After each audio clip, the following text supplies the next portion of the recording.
Our economy is this wild mix of different players. You've got private companies making headlines, giant government-owned businesses being sold off, and global players who seem to change the rules for everybody. But this whole setup, it's not random. It's actually the result of a long, fascinating story. So let's dive in and unpack how we got this complex business landscape we have today. You've probably seen headlines just like this. One day, you read the government is selling its stake in a public company that's bleeding money. The very next day, there's another story praising a private company for being so innovative and successful.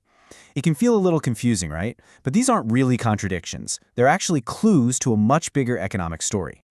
And that brings us right to the heart of it, the big question we're tackling here. Why this complicated mix? Why does an economy even need all these different types of businesses, public, private, and global, all operating at the same time? The answer to that really tells us how our modern economy actually works. To get our heads around this, we've got to start with a basic setup of what's called a mixed economy, which is exactly what countries like India have. It's basically built on the push and pull between two major players, the private sector and the public sector. Okay, on the surface, this seems pretty straightforward, right? You've got the private sector, which is all about businesses owned by people or groups, from the corner store to a huge tech company. Then you have the public sector, which is owned and run by the government, supposedly for the public good. But believe me, the blurry line between these two has been the main stage for economic debates for decades. So you might be wondering, why did the government even get into business in the first place? Well, after independence, India needed to build pretty much everything from scratch: roads, dams, factories. The private sector at the time just didn't have the massive amounts of money or the appetite for that kind of risk. So the government had to step up and build the nation's foundation itself. But here's the thing. Government-owned isn't just one big blob. The state actually operates through three different kinds of structures. You've got departmental undertakings, statutory corporations, and government companies. Each one was designed as a different tool for a different job. First up, we have the departmental undertaking. This is the oldest and most traditional model. Think about the Indian Railways or the Postal Service. They aren't separate companies at all. They are literally a department within a government ministry. They're a direct arm of the government. And there's a clear trade-off here. On one hand, because they're part of the government, they're highly accountable to the public and parliament. But on the other hand, well, they can get tangled up in bureaucracy. Decisions can take forever, and they often suffer from what we all know and love as red tape and political meddling. So, to try and get around that lack of flexibility, the government came up with another idea, the statutory corporation. These are created by a special law, an act of parliament. This act literally gives birth to a whole new legal entity, like the Reserve Bank of India or LIC, with its own specific job and its own set of rules. The goal here was to create a kind of hybrid, something with the financial backing of the government but the get up and go of a private company. In theory, it's brilliant, but in reality, while they do have more day-to-day freedom, major decisions often still need a sign-off from the government, which creates this constant tension. And that brings us to the third model, the government company. This is where the government decides to act like a majority shareholder.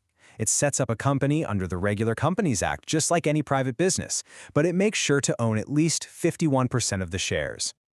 Now, this is the closest the public sector gets to actually looking and feeling like a private company. It's relatively easy to set up, and it's supposed to have autonomy. But here's the paradox. If the government is the only real shareholder, how autonomous is it, really?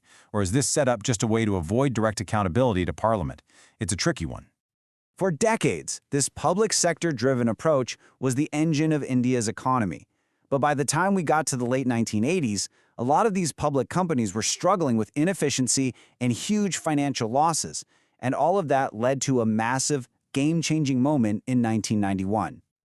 The change in thinking was just seismic. If you look back to 1956, the public sector was seen as the hero, the main driver of growth. But by 1991, the entire script had been flipped. A new economic policy was introduced, and it was built on three powerful ideas: liberalization, privatization, and globalization.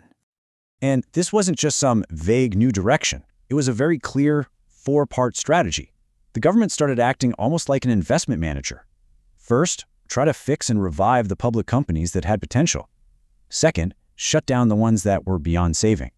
Third, sell off government shares in most companies. And fourth, and this was really important, make sure to protect the workers caught in the middle of this huge shift.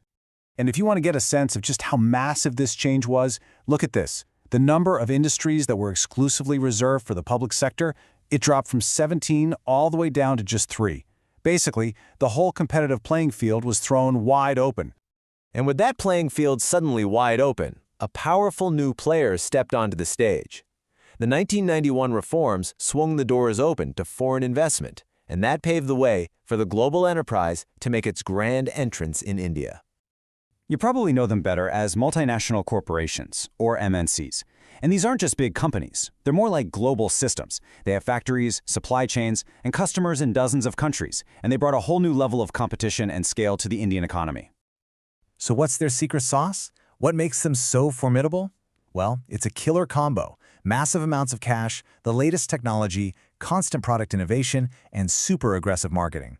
They didn't just come to play the game. They came to change the rules for everyone. And this brings us to the most recent chapter in our story. In this new, hyper-competitive world, the old, clear lines between public, private, and global companies started to get really blurry, mostly because they realized they needed to start working together. In this new era, trying to do everything alone wasn't always the smartest move. This led to the rise of the joint venture. You can think of it as a strategic team-up, where 2 or more businesses decide to pool their money and their know-how to tackle a project they couldn't do by themselves, sharing both the risks and the rewards. And why would they do this? Well, it just makes a ton of sense. A local company might get instant access to world-class technology, while the global giant gets deep knowledge of the local market and an established brand name. It can be a classic win-win situation. We also see a very specific kind of collaboration called the Public-Private Partnership, or PPP. This is where the government officially teams up with a private company, usually to build huge infrastructure projects like new airports or highways. The idea is to share the massive cost and risk involved. So, look how far we've come. We started with a simple 2-player game, public versus private. And now we're in this complex arena where public, private, and global forces are all competing and collaborating at the same time. This leaves us with one final, really big question to chew on. In today's interconnected world, who's really in the driver's seat shaping our economic future?